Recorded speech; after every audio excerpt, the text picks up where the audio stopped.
आज आपण एकदम कुरकुरीत रवा डोसा कसा बनवायचा ते पाहणार आहोत। कुरकुरीत डोशासोबतच आपण आज खोबऱ्याची चटणी देखील बनवणार आहे आणि त्याचबरोबर हा डोसा कुरकुरीत आणि सॉफ्ट दोन्ही डोसे आपण बनवणार आहे। 1 वाटी रवा घेतलेला आहे, बारीक रवा घेतलाय।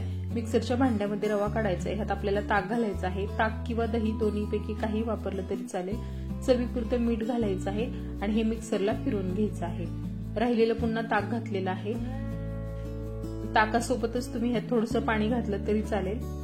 दही जर खूप आंबट असेल तर अगदी थोडंसं घाला आणि पाण्याचा वापर जास्ती करा। हे मिक्सरला छान फिरवून घ्यायचंय। त्यानंतर हे एका भांड्यामध्ये बॅटर काढून घ्यायचं आहे। खूप पातळ करायचं नाहीये सुरुवातीलाच।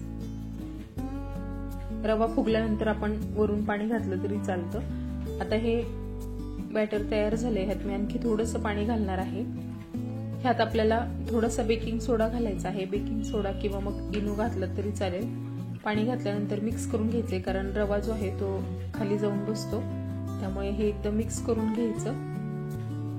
रव्याच्या गाठी वगैरे राहण्याची शक्यता असते, त्यामुळे चमच्याने एकदा चांगलं मिक्स करून घ्यायचं। नंतर ह्यात बेकिंग सोडा घालायचा आहे किंवा इनो घालायचा आहे। इनो छोटा चमचा घेतलेला आहे आणि तो सुद्धा मी अर्धाच वापरलेला आहे। इनो घातल्यानंतर चांगलं मिक्स करून घ्यायचे। यावर झाकण ठेवायचे आणि 10 ते 15 मिनिटांसाठी बाजूला ठेवून द्यायचे। तोपर्यंत आपण चटणी बनवून घेऊयात। रवा छान भिजतो आणि डोसे मस्त होतात। ओला नारळ घेतलेला आहे 1 वाटी, 2 चमचे घेतलेले आहे डाळ, भाजकी डाळ घेतलेली आहे। त्याचबरोबर चवीपुरत्या हिरव्या मिरच्या, थोडंसं आलं घेतलंय, भरपूर सारी कोथिंबीर घेतलेली आहे। थोडासा पुदिना घातला तरी चालेल। हे मिक्सरला थोडंसं फिरवून घ्यायचे। त्यानंतर ह्यात आपल्याला घालायचं आहे चवीपुरतं मीठ आणि अर्ध्या लिंबाचा रस घालायचा आहे। लिंबाच्या रसाऐवजी तुम्ही ह्यात चिंच वापरली तरी चालेल आणि दही वापरलं तरी चालतं। छोटा अर्ध्या लिंबाचा रस आहे, खूप जास्त घालायचं नाहीये। चटणीला रंग छान राहावा म्हणून आपण लिंबाचा रस वापरलेला आहे। ह्यात थोडंसं पाणी घालायचंय आणि मिक्सरला चांगलं बारीक अशी चटणी वाटून घ्यायची आहे। अगदी मस्त अशी चटणी वाटून तयार आहे। आता ह्याला आपण थोडीशी फोडणी करून घेऊयात। तर फोडणी पात्रामध्ये तेल गरम करून घ्यायचे।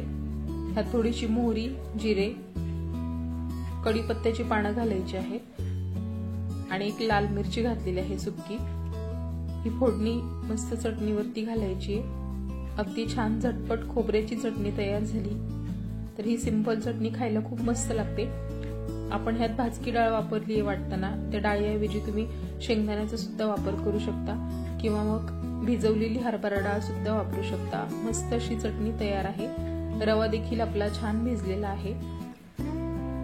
तर रवा बघा असा पाण्यामध्ये खाली जाऊन बसतो, त्यामुळे हे बॅटर प्रत्येक वेळेस डोसे बनवताना व्यवस्थित हलवून घ्यायचं आहे। सुरुवातीला हे हलवल्यानंतर एकदा चेक करायचे, कारण रवा भिजल्यानंतर हे बॅटर घट्ट होतं। खूप घट्ट जर झालेला असेल तर थोडंसं पाणी घाला। तर हे अगदी व्यवस्थित झालेलं आहे। तव्याला थोडंसं तेल लावून घ्यायचंय अगोदर। त्यानंतर तव्यावरती आपल्याला ह्याचे डोसे बनवून घ्यायचे आहेत। तर जे आपण बॅटर तयार करून घेतले त्यापासून थोडासा मऊसूत असा डोसा तयार झालेला आहे। हा डोसा शक्यतो तर छान कुरकुरीतच होतो, पण तुम्हाला खूप जास्त कुरकुरीत हवा असेल तर ह्यात तुम्ही थोडंसं तांदळाचं पीठ घाला बॅटर तयार केल्यानंतर। जेव्हा आपण रवा भिजत ठेवलेला होता त्याच्या अगोदरच त्यात थोडंसं तांदळाचं पीठ घालून नंतर भिजत ठेवायचं आणि मग डोसे बनवा। ह्याला वरून तेल लावून घ्यायचे। मस्त जाळी पडली ह्याला, रवा छान भिजला गेलाय।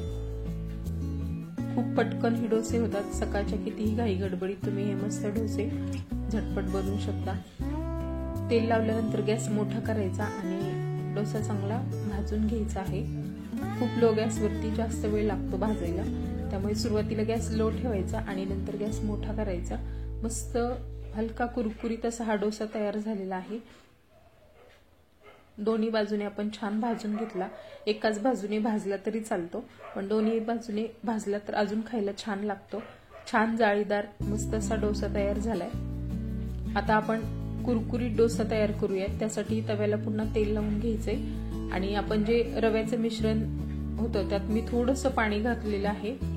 एक्स्ट्रा पाणी घालायचंय थोडंसं आणि चांगलं मिक्स करून घ्यायचंय. नंतर हे बॅटर जे आहे ते तव्यावरती ओतून घेतले. बघा असं हे थोडंसं पातळ करून घेतलेलं आहे. खूप घट्ट ठेवायचं नाहीये. मिश्रण पातळ असलं की छान कुरकुरीत डोसा तयार होतो. भरपूर जाळी पडली आहे ह्याला आणि मस्त कुरकुरीत असा डोसा हा देखील तयार झालेला आहे. बॅटर तव्यावरती घातल्यानंतर गॅस मोठा करायचा आहे. वरून ह्याला देखील मी थोडंसं तेल लावून घेतले. बऱ्याच जणांना डोशाला तूप लावलेलं आवडतं. जर तुम्हाला आवडत असेल तर नक्कीच लावा. मस्त जाळीदार आणि कुरकुरीत असा हा देखील डोसा तयार झालाय. तर हे बनवायला खूप सोपे आहेत डोसे. एकदा तुम्ही सुद्धा नक्की बनवून पहा आणि कसे झालेत ते मला कमेंट करून नक्की सांगा. त्याचबरोबर आजची रेसिपी तुम्हाला कशी वाटली हे देखील मला कमेंट करून नक्की सांगा. व्हिडिओ आवडला असेल तर लाईक करा, शेअर करा. चॅनलवर नवीन असाल तर चॅनलला सबस्क्राईब करा. छान कुरकुरीत डोसे